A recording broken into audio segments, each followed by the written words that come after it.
Hello my beautiful souls, welcome to my YouTube channel tarot with Shivi Chapale. Dear, कैसे हैं आप सभी लोग? आई होप आप सभी लोग बहुत अच्छे हैं, बहुत अच्छे से अपना नवा कर रहे हैं। चैनल पर आए तो रिक्वेस्ट करूंगी सब्सक्राइब करें इस चैनल को। वीडियो पसंद आता है तो like this video.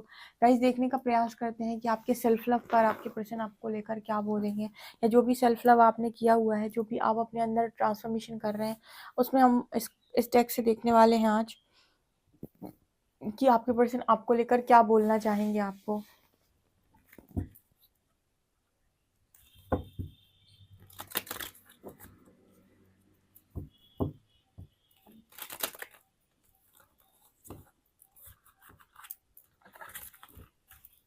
Please guide करें एंजल्स, मेरे व्यूअर्स जो भी हैं उनके पार्टनर्स मेरे व्यूअर्स के सेल्फ लव पर क्या टिप्पणी करेंगे। प्योरिटी,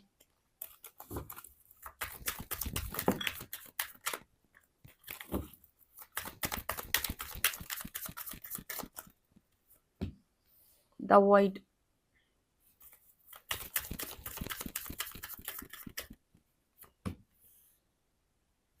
सोवरेनिटी,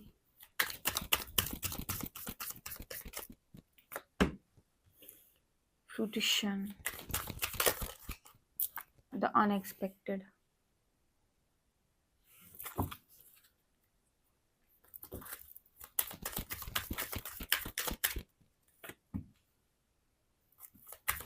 क्रिएशन,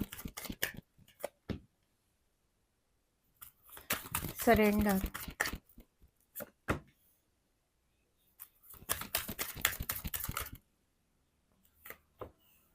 एक्सेप्टेंस,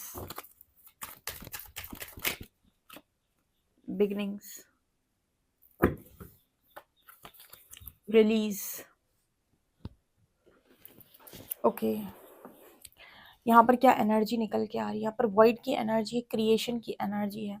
आपके पर्सन को ऐसा लग रहा है कि आपको जो भी खालीपन रहा है लाइफ के अंदर, या जो भी आप अकेले रहे हो उस समय पीरियड में, आपने उस समय में, उस टाइम पीरियड में आपने ना कुछ क्रिएट किया है। यहाँ पर क्रिएशन की एनर्जी है। दोनों कार्ड्स को देख रहे हो कितना डिफरेंस है। इस कार्ड में ना वो लड़की कैसे अंधेरे में लेटी हुई है, एक खालीपन, एक एनर्जी है जहाँ पर वो अकेली है, खालीपन है उसके लाइफ में। यहाँ पर ना जैसे उसका माइंड कुछ पका रहा है, कुछ क्रिएट कर रहा है। तो जब हम अकेले होते हैं ना लाइफ के अंदर, तो कुछ क्रिएट करते हैं, कुछ क्रिएटिव करते हैं। तो यहाँ पर वो मैसेज निकल के आ रहा है कि आपके पर्सन को आप बहुत क्रिएटिव लग रहे हो उस टाइम पीरियड में, और जैसे लगता है कि आपने अपने अकेलेपन में काफ़ी अच्छी चीज़ों को क्रिएट कर रखा है। मेरे व्यूअर्स जितने भी हैं यहाँ पर जो रीडिंग देखते हैं, उनमें से सब में से सबसे अच्छी बात यह है कि सभी लोग बहुत ही ज़्यादा एक तरीके से कहें तो बहुत ही ज़्यादा अच्छे लोग हैं। मतलब अच्छे लोग हैं सारे के सारे जो भी रीडिंग्स देखते हैं। बट प्रॉब्लम बस उनके अंदर सिर्फ एक ही रही है कि वो गुस्सा आ जाते हैं जब भी उनके साथ गलत होता है। वो ऑब्वियस है, कोई इसमें गलत बात नहीं है। उनका गुस्सा करना, उनका तकलीफ में जाना एक ह्यूमन नेचर है ये। लेकिन फिर भी जैसे वो दिल के बहुत ज़्यादा साफ और नेक दिल और बहुत ही अच्छे लोग होते हैं। तो जैसे यूनिवर्स उन्हें डायरेक्शन देता है कि आप परेशान ना हो, आप तकलीफ में ना जाएं, आप हमारे कहे अनुसार काम करें, आप ये काम करें, आप परेशान ना हो, हम आपके लिए कुछ ना कुछ ज़रूर करेंगे। तो उनके अंदर एक क्वालिटी होती है कि वो परमात्मा की बात को इग्नोर नहीं करते। उस बात पर फिर वो ये नहीं कहते कि मैं ये नहीं करूँगा, मैं वो नहीं करूँगा। वो करते हैं, ठीक है, भले उनकी लाइफ में कितनी भी वैसी सिचुएशन हो, परमात्मा पर विश्वास ज़रूर बनाते हैं। उस केस में वहाँ पर ऐसे जो लोग होते हैं वो कुछ ना कुछ क्रिएट करके लेकर जाते हैं, ठीक है। भले ही वो अकेले हैं, खालीपन में है, कुछ भी है, अकेलापन है, सब है, लेकिन उसके बाद भी वो कुछ ना कुछ क्रिएट करेंगे। कारण क्योंकि उन्हें यूनिवर्स पे बहुत ज़्यादा ट्रस्ट होता है, और यही कारण है कि यूनिवर्स भी, पूरा ब्रह्मांड उनके साथ लग जाता है काम कराने के लिए, और उनकी लाइफ में कुछ ना कुछ क्रिएटिव कराने के लिए। क्योंकि देखो, अकेले तो उनके दिमाग में सब कुछ नहीं आएगा, तो यूनिवर्स ही दिमाग में चीज़ें डालना शुरू करता है, अकेला कर देता है। फिर धीरे-धीरे उनसे कहा कहता है कि इस चीज़ पर एक्शन लो, ठीक है।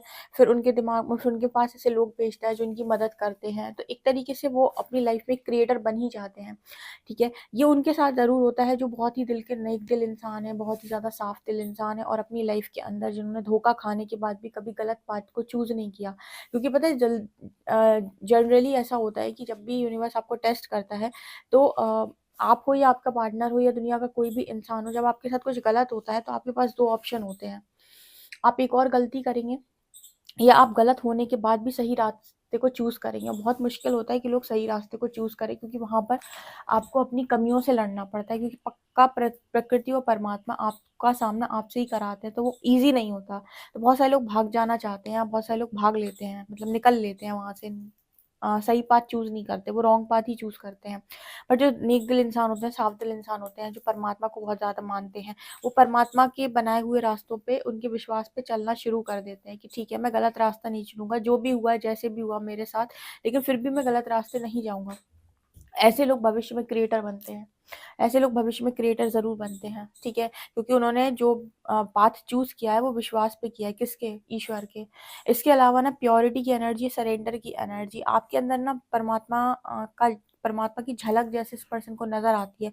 उसका कारण ये है कि आपके अंदर प्योरिटी बहुत है, दिव्यता बहुत है, ठीक है? आपके अंदर प्योरिटी बहुत है, उसका कारण आपके सरेंडर है, ठीक है? कोई इंसान प्योर इसीलिए नहीं होता है क्योंकि वो जन्म से प्योर है या फिर वो बहुत अच्छा है, ऐसा नहीं है। सरेंडर आपको प्योर बनाता है। मैं आपको बहुत अच्छी बात बताती हूँ, जो आपके अंदर सरेंडर का भाव होता है ना, जो आपके प्रति ईश्वर के प्रति जो आपका समर्पण होता है या प्रेम होता है या उनके प्रति जो आपकी आस्था होती है, वो आपको प्योर बना देती है। जैसे मान लीजिए आज आप किसी भी देवी देवता को, जिनको भी आप मानते हो, जिनको भी आप भगवान कहते हो, उनको आज आप किसी भी चीज़ को लेकर सरेंडर करते हो, तो वही सरेंडर की एनर्जी जब बहुत लंबे समय तक आप उस एनर्जी में रहते जाते हो और एक लंबा समय निकाल लेते हो, साल भर, 2 साल, 3 साल, तो वही सरेंडर की एनर्जी आपको इतना प्योर बना देगी, इतना पाक बना देगी कि आप सोच भी नहीं सकते। क्योंकि आपका जब समर्पण ईश्वर के प्रति होता है ना, तो आप ईश्वर की तरह बनने लगते हो। भगवान श्री हरि की एक लाइन याद आ रही है यहाँ पे। वो बोलते हैं अर्जुन से कि इंसान जिसके प्रति समर्पित होता है उसी के जैसा बन जाता है, ठीक है? तो हमेशा आपको ये देखना होता है कि आप समर्पण कर किसके प्रति रहे हो। जब आप अपने प्रेमी के प्रति समर्पित होते हो तो उसकी तरह बनने लगते हो, माँ बाप के प्रति समर्पित होते हो तो उनकी तरह बनने लगते हो। अगर आप ईश्वर के प्रति समर्पित हो जाते हो तो आप ईश्वर जैसे बनने लगते हो, प्योर होने लगते हो आप, ठीक है? तो आपके पर्सन को आपके अंदर ईश्वर की झलक नज़र आती है, प्योरिटी नज़र आती है। इसके अलावा यहाँ पर एनर्जी क्वीन की आई है, बहुत ही खूबसूरत एनर्जी, क्वीन एंड पीस। आप वो क्वीन हो अपनी लाइफ की, या फिर वो इंसान हो आप अपनी ज़िंदगी की, जिसने अपनी लाइफ के अंदर खुद से पीस क्रिएट कर लिया। अब वो इंसान हो ना, जैसे कहते हैं ना कि हर चीज़ भाग्य से नहीं होती। कोई आपके ऊपर भाग्य में लिखा था कि आज पत्थर मारेगा, ठीक है? तो उस पत्थर से भी, जैसे जो पत्थर आपको पड़ गया, उस पत्थर का आप क्या करते हो? ठीक है? या तो किसी ने आपको पत्थर मारे और आपने उस पत्थर को इकट्ठा करके अपनी इमारत खड़ी कर दी, ठीक है? तो ये डिपेंड करता है कि आप उन पत्थरों को करोगे क्या? मान लो जो भाग्य से आए कि आपके ऊपर आज पत्थर पड़ने थे, आपने पत्थर, लोगों ने आपको मारे, आपने उन पत्थरों से अपने लिए इमारत बना ली। एक जस्ट एग्ज़ाम्पल के तौर पे समझा रही हूँ, ठीक है? तो यहाँ पर वो चीज़ यहाँ पर नज़र आती है कि आपको क्या मिला, ये आपका प्रारब्ध है, लेकिन आप उससे क्या बनाएँगे, ये आपका कर्म है, और कर्म से ही आप भाग्य निर्माण करते हैं। तो यहाँ पर बहुत सारे ऐसे लोग हैं जिन्होंने अपना भाग्य उदय किया है, अपने कर्म के आधार पे, जो भी परीक्षा परमात्मा ने उनकी ली हुई है। तो जैसे आप क्वीन की भांति इस समय पे दिखाई दे रहे हो पूरी दुनिया में, एंड आपने बहुत अच्छे से अपने अंदर शांति क्रिएट कर रखी है। मतलब इंसान की ज़िंदगी में उसे सब कुछ मिल जाता है लेकिन शांति नहीं मिलती, ठीक है? लेकिन आप वो इंसान हो जिसे शांति भी प्राप्त है। वॉव! ब्यूटीफुल। हुँ। यहाँ पर एनर्जी आ रही है फ्रूक्शन की एंड एक्सेप्टेंस की। मुझे यहाँ पर ऐसा नज़र आता है जैसे आपकी ज़िंदगी के अंदर आपके अच्छे कर्म ही आपको हर बार वो चीज़ें दिला देते हैं जो आप आप पाना चाहते हो या आप जो डिज़र्व करते हो। कहते हैं कि इंसान के हक का छीन कर कोई नहीं लेकर जा सकता, ठीक है? लेकिन जब आपके साथ गलत होता है ना, तो आप बौखला जाते हो कि ये क्या हुआ?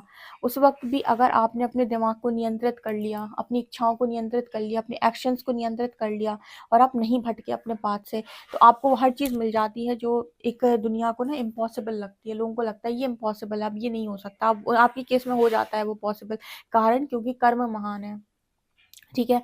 ऐसे एक बहुत अच्छी लाइन यहाँ पर चैनल हो रही है कि दिखावे के लिए अच्छा मत बनो। ओरिजिनल और व्यक्तित्व में अच्छाई को उतारो अपने, ठीक है? दिखावे के लिए आप नहीं कह सकते हो कि आप ऐसे हो, आप वैसे हो, आप स्पिरिचुअल हो, आप ये हो, आप वो हो।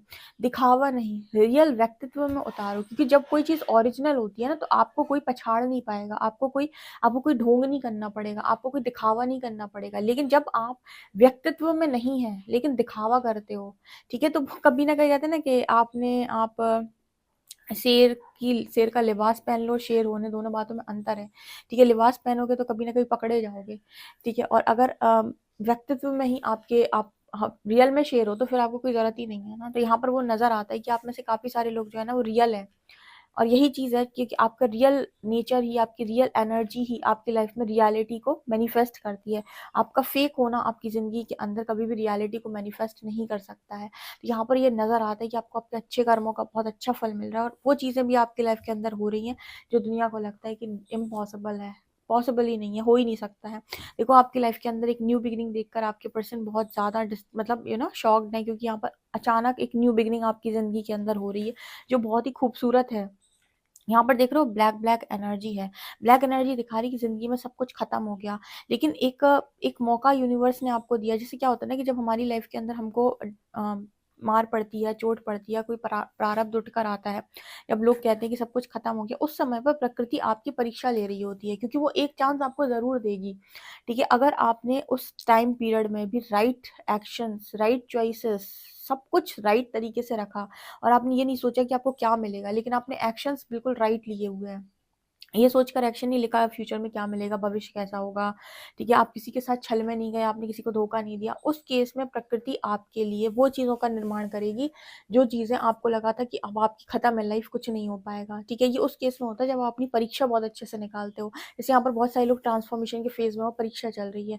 अगर इस टाइम पीरियड में उन्होंने गलत चॉइसेस बनाई, ब्लेमिंग एनर्जी सेंड करी, बहुत ज़्यादा अपनी कर्मा को आपने मानने से मना कर दिया, लेसन्स को लर्न करने से मना कर दिया, उस केस में आप फिर से लेसन्स को इनवाइट करोगे कोई ना कोई कार्मिक सिचुएशन के उसमें। लेकिन आपने कहा नहीं, मैं एक्सेप्ट करता हूँ। आपने हर चीज़ को सीखा, परमात्मा के साथ आप रहे, आपने सब कुछ ईश्वर पे छोड़ा और आपने अपने सारे लेसन्स को एज इट इज़ लर्न किया और आप अपनी बेस्ट वर्जन में आए। उस केस में आप डिजर्विंग हैं।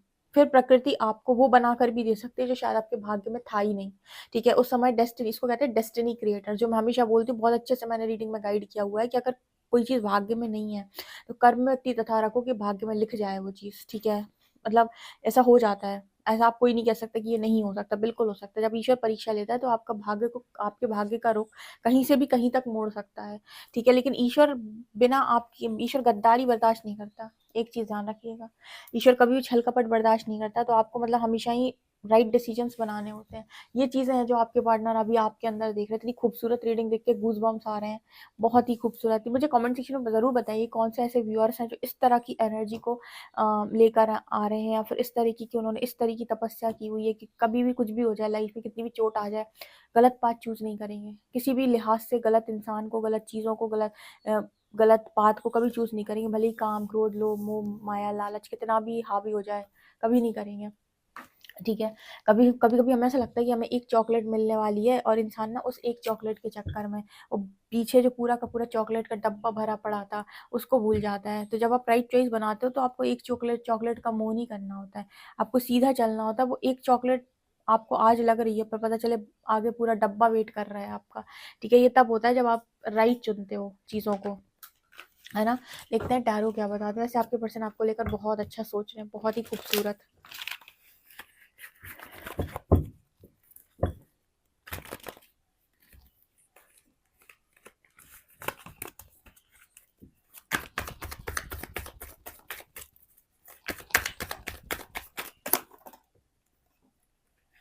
Eight of Swords, Nine of Pentacles,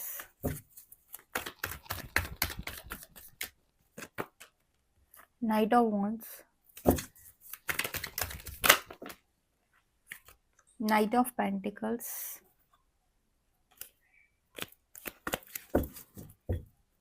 and two of cups. मुझे ऐसा लगता है कि आपके जो पर्सन है इनको सबसे ज़्यादा इस वक्त आपकी याद आ रही है, आपको काफ़ी ज़्यादा मिस कर रहे हैं एंड आपकी लाइफ में आपने अपने आप को स्टक सिचुएशन से पूरी तरीके से बाहर निकाला है। आपके पर्सन देख रहे हैं कि आप किस तरीके के इंसान हो कि कितनी भी बड़ी मुसीबत आ जाए आप उधर से भी फ्री हो जाते हो। इसको कहते हैं ना कि जब आपके मन में, आपके मन, कर्म, वचन में हर जगह प्योरिटी होती है ना, या फिर आप एक अच्छे इंसान हो। अच्छे इंसान दिखने में और अच्छे इंसान होने में बहुत अंतर होता है। कुछ लोग क्या अच्छे इंसान होने का नाटक करते हैं और कुछ लोग ऐसे होते हैं जो वास्तविकता में अच्छे होते हैं। जो वास्तविकता में अच्छे होते हैं वो कभी नहीं फंसते। उनकी लाइफ में कितनी भी बड़ी मुसीबत आ जाए, उनके अंदर की अच्छाई उनको निकाल के लेकर जाएगी। लेकिन जो लोग ढोंग करते हैं ना अच्छे होने का, ठीक है, ये लोग फंस जाते हैं। कारण कि आप दिखावा कर रहे हो, ठीक है? तो जब भी आपकी लाइफ के अंदर प्रॉब्लम आएगी आप कभी राइट डिसीजन नहीं बना पाओगे, क्योंकि आपके दिखावा आपके व्यक्तित्व में वो अच्छाई आपके व्यक्तित्व में नहीं है, दिखावे में है। तो दिखावे करने वाला इंसान राइट चॉइस कभी नहीं बना पाएगा। वो वही बना पाएगा जिसके जिसके व्यक्तित्व में अच्छाई है, ठीक है? इस वजह से आप हर सिचुएशन से निकल के ऐसे खड़े हो जाते हो आकर। परमात्मा को मजबूरन आपको निकालना पड़ता है क्योंकि आपकी अच्छाई बहुत अच्छी है। तो कोई भी चीज़ जो है ना लाइफ के अंदर अपने व्यक्तित्व में उतारो, बजाय इसके कि आप उस चीज़ को ना दिखाने की कोशिश करो। जिनको लगता है ना कि इसे हम दिखाएँगे, ऐसे हम काफ़ी सारे ऐसे लोग होते हैं जिनको लगता है कि मैं ये हूँ, मैं वो हूँ। नहीं, नहीं, नहीं, व्यक्तित्व में उतार लो उस चीज़ को। जब आप व्यक्तित्व में उतर आएगी ना, आपको बोलना नहीं पड़ेगा, लोग आपको देखकर बोलेंगे। Night of wands and night of pentacle दोनों कार्ड दिखा रहे हैं कि सारी अपॉर्चुनिटीज आपकी तरफ भाग रही हैं। जो चीज़ आपको सर्व नहीं कर रही थी वो सारी आपकी लाइफ से दूर जा रही हैं, सारी चीज़ें आपकी तरफ आ रही, जो भी आप डिजर्व करते हो। ऐसी आप एनर्जी क्रिएट करके रखे हुए हो, जो ये चीज़ें आपके सेल्फ लव से आ रही हैं सारी आपकी तरफ। जो आपके पार्टनर को लगता है क्या ज़बरदस्त चीज़ें हैं, आपने अपने सारे डर पर काबू कर लिया, ठीक है? कोई चीज़ आपको डरा नहीं सकती। एक अच्छे इंसान को कोई चीज़ नहीं डरा सकती। सिर्फ उनको चीज़ें डराती हैं जिनके अंदर बहुत ज़्यादा मोह होता है। बहुत ही खूबसूरत रीडिंग है, डेफिनिटली इस रीडिंग को क्लेम करें। वीडियो पसंद आए तो like this video, subscribe my channel. Thank you guys.